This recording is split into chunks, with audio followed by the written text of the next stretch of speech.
আসসালামু আলাইকুম সবাইকে বাংলা টিভি ইউটিউব চ্যানেলটির পক্ষ থেকে স্বাগতম। আশা করছি আপনারা সবাই খুব ভালো আছেন। যারা 18তম নিবন্ধন পরীক্ষায় চূড়ান্তভাবে অকৃতকার্য হয়েছেন তারা কিন্তু ইতিমধ্যে আন্দোলন শুরু করে দিয়েছেন যে তাদেরকে সনদ দেওয়ার দাবিতে। তো এটা নিয়ে কিন্তু হাইকোর্টে একটি রিট হয়েছে। হাইকোর্ট কিন্তু রায় দিয়েছে যে তাদেরকে এই সনদ দেওয়া হোক প্রত্যেককেই।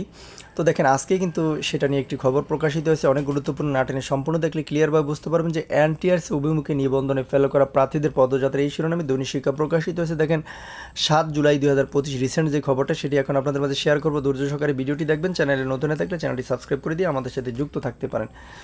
এই সনদের দাবিতে এনটিআরসি বেসরকারি শিক্ষক নিবন্ধন ও প্রত্যয়ন কর্তৃপক্ষের অভিমুখে পদযাত্রা শুরু করেছেন। অষ্টাদশ শিক্ষক নিবন্ধনে চূড়ান্ত পরীক্ষায় ফেল করা প্রার্থীরা ভালো কথা। দেখেন এখানে তাদের পদযাত্রার একাংশ ছবি কিন্তু এখানে দেওয়া রয়েছে। এখানে লেখা আছে 18তম শিক্ষক নিবন্ধন মৌখিক পরীক্ষায় অনিয়ম ও বৈষম্যের প্রতিবাদে এবং চূড়ান্ত ফলাফল পুনর্নিরীক্ষণে সনদ প্রদানের দাবিতে লাগাতার অবস্থান কর্মসূচি। স্থান হচ্ছে শাহবাগ। আয়োজন 18তম শিক্ষক নিবন্ধন লিখিত পরীক্ষা উত্তীর্ণ চাকরি প্রত্যাশী প্রার্থী বিন্দু। এই সনদের দাবিতে এনটিআরসি বেসরকারি শিক্ষক নিবন্ধন ও প্রত্যয়ন কর্তৃপক্ষের অভিমুখে পদযাত্রা শুরু করেছেন। অষ্টাদশ শিক্ষক নিবন্ধনের চূড়ান্ত পরীক্ষায় ফেল করা প্রার্থীরা সোমবার 7 জুলাই বেলা 12টার দিকে রাজধানী শাহবাগ থেকে পদযাত্রা শুরু করেন। তারা ফেল করা প্রার্থীরা বলেন সনদ দেওয়ার জন্য তারা হাইকোর্টে রিট করেছিলেন, আদালত তাদের রিট মঞ্জুর করেছেন, আদেশ দিয়েছেন। তারা আরও বলেন বেসরকারি শিক্ষক নিবন্ধন ও প্রত্যয়ন কর্তৃপক্ষের এনটিআরসি চেয়ারম্যান মোহাম্মদ মফিজুর রহমান রিটের বিরুদ্ধে আপিল করবেন বলে জানিয়েছেন। আমরা এই আপিলের নিন্দা ও প্রতিবাদ জানাতে আজকের অবস্থান কর্মসূচি পালন করছি। এদিকে হাইকোর্টের এই নির্দেশনার বিরুদ্ধে মিছিল করেছেন অষ্টাদশ শিক্ষক নিবন্ধনের উত্তীর্ণ প্রার্থীরা। রাজধানী স্কার্টন গার্ডেন রোডে অবস্থিত বোরাক টাওয়ার এনটিআরসি কার্যালয়ের সামনে মানববন্ধন করেন তারা।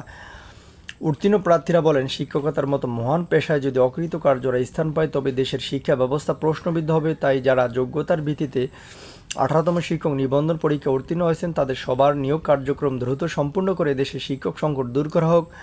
গত 4 জুন একটু সাথে থাকবেন 18তম শিক্ষক নিবন্ধনের চূড়ান্ত ফলাফল প্রকাশ করা হয়। এতে 60,521 জন প্রার্থীকে উত্তীর্ণ ঘোষণা করা হয়। পরে 23 জুন সংশোধিত ফলাফল আরও 113 জনকে উত্তীর্ণ দেখানো হয়। এনটিআরসি জানিয়েছে 2025 খ্রিস্টাব্দে 23 মার্চ অনুষ্ঠিত পরীক্ষার ফল কারিগরি ত্রুটির কারণে প্রথমে অন্তর্ভুক্ত হয়নি। ফল পুনর্নিরীক্ষা ও যাচাইয়ের পর সংশোধিত ফল প্রকাশ করা হয়। এরপরই ফলাফল অসঙ্গতি ও বৈষম্যের অভিযোগ আন্দোলন শুরু করেন অকৃতকার্য হওয়া অনেক প্রার্থী। তারা দাবি করেন ভাইবা পরীক্ষা অংশ নিয়ে ভালো ফল করার পরেও অনেকে অনুত্তীর্ণ হয়েছেন। বিশেষ করে বোর্ড ভিত্তিক ফলাফলে ব্যাপক তারতম্যের অভিযোগ ওঠে। একাধিক বোর্ডে 30 জনের মধ্যে 1 থেকে 3 জন পাশ করেছেন, অন্যদিকে কিছু বোর্ডে 29 জনও পাশ করেছেন। জানিয়ে চাকরির প্রত্যাশীরা ফলের স্বচ্ছতা ও ন্যায্যতা নিয়ে প্রশ্ন তুলেছেন। ফলাফল প্রকাশের পর আন্দোলনরত প্রার্থীদের একটি প্রতিনিধি দল শিক্ষা মন্ত্রণালয়ের উপদেষ্টা কার্যালয়ে বৈঠকে অংশ নেন। সেখানে এনটিআরসি প্রধান উপদেষ্টার সহকারী সচিব তাদের দাবি শোনেন এবং বিষয়টি সংশ্লিষ্ট কর্তৃপক্ষের সঙ্গে সমন্বয়ের আশ্বাস দেন। তবে আন্দোলনকারীরা আশ্বস্ত না হয়ে ফলাফল পুনর্বিবেচনা না হওয়া পর্যন্ত আন্দোলন চালিয়ে যাওয়ার ঘোষণা দিয়েছেন। পরবর্তী নিউজ দেখার আমন্ত্রণ রইল। আসসালামু আলাইকুম।